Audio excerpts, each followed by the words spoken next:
So again, the urban legend. You like that angle as opposed to the... Yeah, I mean, the urban legend is what drew us to it in the first place, and that's what what made us interested in it, and so I mean, every story has an element of truth to it, but we liked the way that this story had kind of a blurred reality between fact and fiction in terms of how this kind of urban legend took a life of its own online, and then we took that foundation and created our own story from that, and that's what drew us to it in the first place. Also, I like I think like all storytelling is evolved the same way, like kind of the telephone game. People have their version and add to it, but it was neat to see it happen in real time online. Usually it takes a little longer for those sorts of things to develop, and we just wanted to do our own version of that. And you have a lot of fun playing with the blurred reality, and visually, and with lots of editing and stuff like that. Did you kind of relish in that? And that again, do you feel it frees you up artistically? Yeah, it was. I mean, that was one of the key reasons we wanted to do it. It's the line is playing with the boundaries between fact and fiction, and how much of that is based on, and comedy and tragedy, and just how much of that is based on perspective, and there's just so many layers to it, and it gave us a lot of freedom when making the film. Yeah, and speaking of comedy and tragedy, Rinko's performance, her physical performance particularly, is at once comedic and tragic, and it's sometimes when she's just kind of slumped over, it's funny, and then she's still slumped over, and you think, maybe this isn't so funny. Yeah. Talk about her performance and the subtlety of her physical performance. Yeah. Well, I like it when actors, use their whole body in their performance, and that was something we went over a lot with her, that we wanted for this character Kumiko, and then I feel like in real life is full of comedy and tragedy, and then this is obviously heavily stylized a film, but the films that I liked growing up were they tended to not have certain boundaries with delineation of this is a comedy or this is a drama. It was something in between, or it'd be a drama where you'd have some amazing comedic moments that kind of gave you a breath before it carried on, and it handled both deftly, and so that's something that we like to do with our work, and just kind of intuitively knowing when it should be more on the tragic side or more comedic, just what feels natural and right for the film, and just kind of riding that line,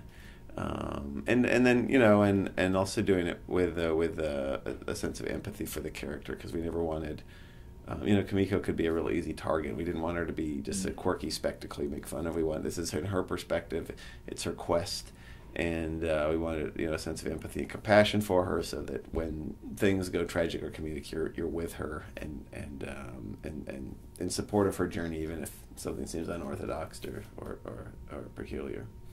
Yeah, and speaking of that quest aspect of it, she goes into that part of the country, which I think what I think you really capture really well is the hospitality of that area. It's this epic tale. Yeah. But it's about these characters she meets are so humble and small and loving. Yeah. Well, we didn't want a bad guy. We wanted her. And it would have. It just would have felt sort of false to me to have like some cliche of a bad guy or something thwarting her journey. I wanted her to be in control of her destiny, whether she accomplished what she wanted to or not.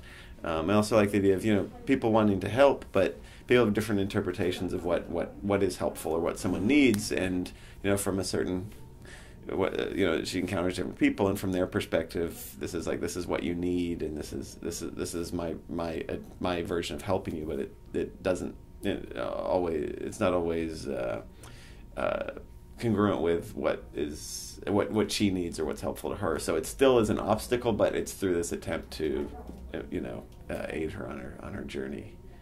Yeah, I love the dynamic between her and the Americans. I mean, they're also like you said, they're also helpful. But I think what's beautiful about that character, aside from her performances, is how her determination is constantly reinforced in that she meets these lovely people, but all she's thinking about is this suitcase. Yeah. She has a very very myopic kind of viewpoint. It's this kind of headstrong quest where nothing will get in. Anything divergent from that is an obstacle,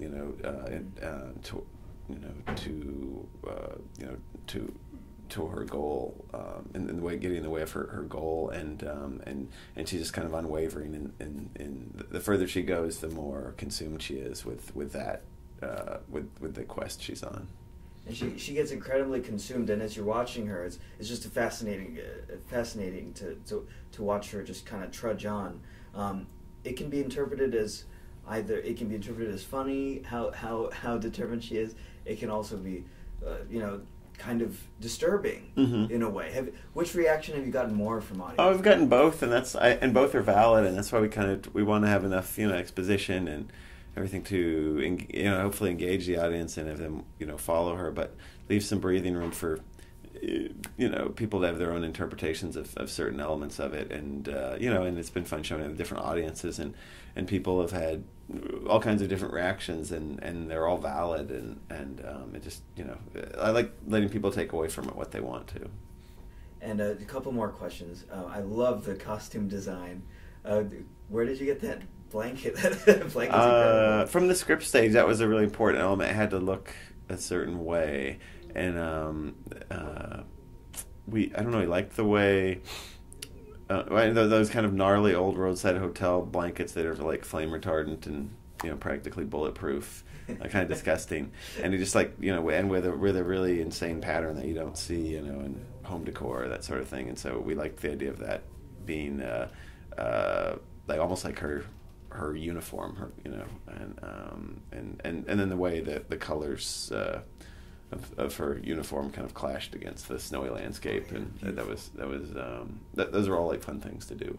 Yeah, it was like her Superman cape. Yeah, exactly. That's what we want. Yeah, this is her battle gear. So yeah, it's great. And finally, shooting the scenes in the third act in the snow.